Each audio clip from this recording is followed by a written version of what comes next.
hello Ivan हामी कता जान थालेको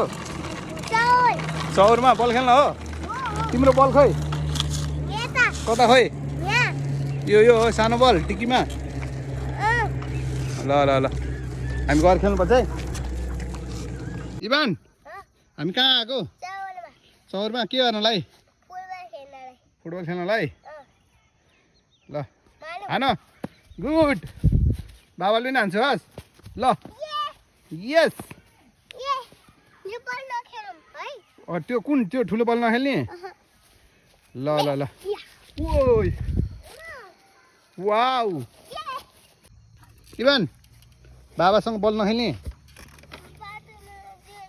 अहिले राखिदेऊ आऊ रन्दा हे उहाँ चाहिँ हाम्रो पहिलाको भूतपूर्व खेलाडी हो नयाँ बस्तीमा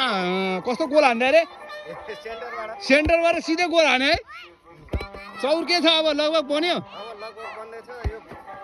मोबाइल बन्द गरेर चाहिँ खुट्टालाई पनि एक्सर्साइज गरौँ हातको र उको मात्र नगरौँ होइन हो खुट्टाको पनि एक्सर्साइज गरौँ यस्तो राम्रो यी खेलाडी अर्को एउटा खेलाडी पनि आइपुग्यो यी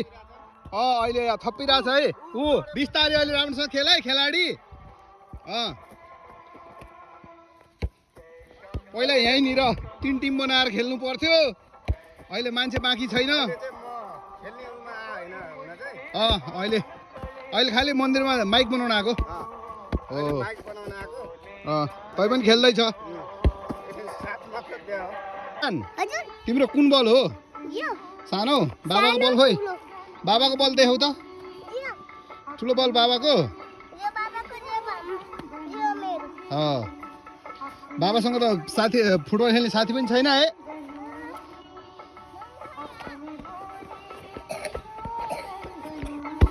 आफ्नो बालबच्चालाई घरमा मोबाइल खेलाएर बसाउनु भन्दा चाहिँ चौरमा अब फुटबल खेल्न पठाउँदा हुन्छ ओ या बल खेल्न मजा आइरहेछ खालि तिमी र म मात्र छ है अरू कोही छैन अब चौर 2 दिनसम्म नगरपालिकाको गाडी पठाएर चौर मर्मत गरिसके पश्चात चौर लगभग फुटबल खेल्न योग्य भएको छ गाउँ टोलका साथीभाइहरू आएर अब बल खेल्न सक्नुहुन्छ यो फिल्डमा अहिले हामी खालि बाउ छोरा मात्र हो आफ्नो साथी हान ल उमेर अनुसारको साथी बनाउँदै जानुपर्छ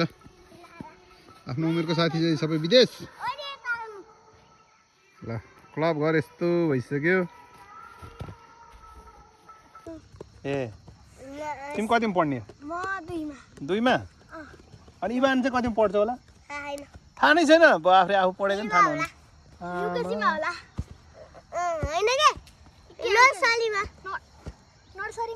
यस गुड तिमीलाई थाहा रहेछ है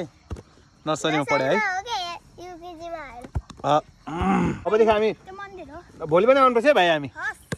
भोलि नै आउनुपर्छ पर्सि त शिवरात्रि होइन पर्सि आउनु भ्याउँदैन होला है बिहान सबलाई छेकेर पैसा उठाइदिने हो